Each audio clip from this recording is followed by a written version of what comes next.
Hello, it's time for another Gita video. I know it's been a while since I've done these, or in fact, I haven't done a lot of videos lately, but I'm going to try to get them out more often now. There's just been a lot of other activities that have been going on, and that gets in the way. But we are continuing to progress through the Gita, and today we're going to look at chapter 6. Verses 24 to 27 of the Gita. The practice of yoga must be done firmly, without deviation. You must completely give up all the turmoils of the mind, born of desires, focusing the mind and all the senses all the time.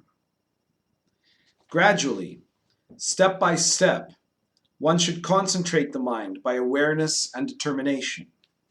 When you are centered in the soul, thoughts will no longer trouble you. All kinds of things can disturb the mind, making it flicker from one thing to another with no center. One must release attention from all these distractions, returning to the centeredness of the soul. The mystic whose mind is in great peace will attain the highest bliss. His passions made peaceful, liberated by Brahma, he is beyond all his past errors.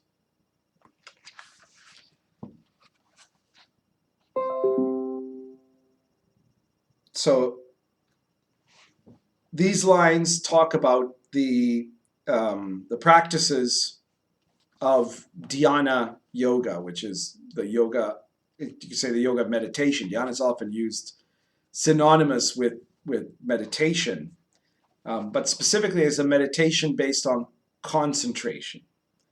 And so this is a meditation where you are bringing yourself out of the distraction of the mind, that disturbance where you're flickering it from one place to another, and bringing all of your attention to a center point. And the center point in the way that it is described in the Bhagavad Gita is the focus of the mind being completely on the centeredness of the soul. So you're going into your internal self and into your center as a way to center your thoughts.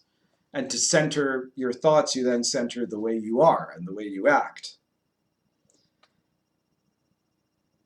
So this requires several steps. You have to begin with this practice, and this practice of concentration. And in the course of this practice, you must also let go of the turmoils of your mind. Let go of the states where your mind is troubled. And you do this in part by working on those things that trouble you, but in part also from shifting those moments from when you're focused on your woes and your worries into the focus on that central point of your soul.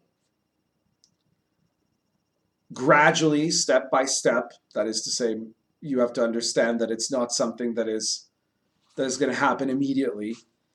You concentrate the mind with awareness and determination. And when you'll know that you are actually centered in the soul, because you will seem to be in a state where no thoughts arise. But it's easy for all kinds of things to disturb the mind, and you have to release your attention and return every time to the centeredness of the soul. So what it's saying here is you're going to find in the course of this practice that you will only have moments of dhyana, moments of this sense of centeredness, and where you hear no thoughts, where there's nothing going on around you in your mind. At first, they will be very fleeting. They'll come and go very much like the flickering of a candle. And then only gradually, working on releasing your attentions, you'll be able to preserve that state for a longer period of time. So a mystic, when they're in this place of great peace, they will also attain a sense of great bliss. When you connect deeply to this kind of inner silence, you'll suddenly find yourself feeling blissful, feeling not just happy, but having this sense of elevation of everything within yourself. And so this is the liberation of Brahma. And then you are in a state that is free beyond all past errors. I'm going to add here line 28. Thus engaged and as an eternal soul, the mystic is beyond all impurities. In bliss, constantly connected to Brahma, he obtains the greatest joy. And you can look at this as being a statement that represents the momentary bliss of those moments of dhyana where you're in that state, you're that state of silence. You are no longer in a place where you have this experience of impurity. And the impurity here, it can be understood in one sense as, that you're feeling blissful, that you're not feeling those woes anymore. But it is also meant to be this impurity of a sense of separation. Because when there is silence in the mind, then there is no separation that is going on within your consciousness. You achieve a sense of oneness.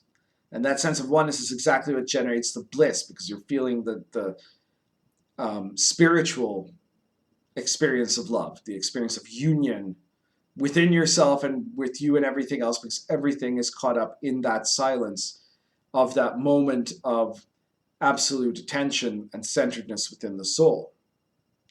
So this is the greatest joy. It is also suggesting that if you proceed with this exercise and engage in it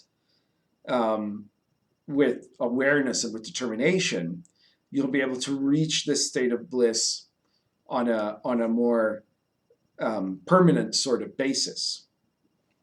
So this is basically a description of a technique that is found in this chapter. It's Krishna giving instructions on a specific type of meditation. It's not the only type of meditation that's talked about in the Gita, much less the only type of meditation that exists.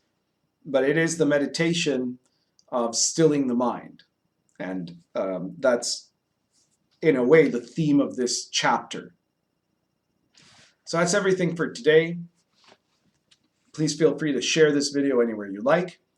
And if you're interested in more, check out the rest of this channel. Subscribe if you haven't subscribed.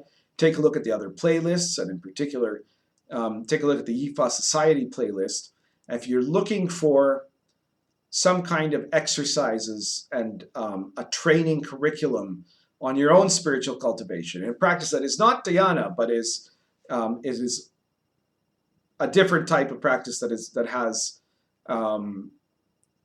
beneficial purposes, and that it's also meant to lead to the experience of union among other experiences, then be sure to look at the Yifa Society playlist, and if you're interested, get in touch about joining the Yifa Society. Also, take a look in the description below to sign up for our free newsletter. The newsletter will come out to you by mail in indeterminate periods, and it will contain links to all the different teachings and videos and things like that when they come out, so you won't miss them. But more importantly, when you do sign up, when you'll get the sign up email from this mailing list, you will find there a link to a free download of The Path and the Power, which is the translation and commentary on the Tao Te Ching.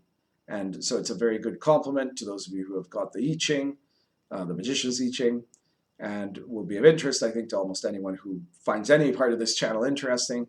And it will cost you nothing, and you will not get, the information will not be passed on, and you will not be having, this these mails will not come too frequently. If anything, they're fairly rare. So be sure to consider that. Check that out. Check out the Yifa Society, and share this video anywhere you want to. Thank you very much.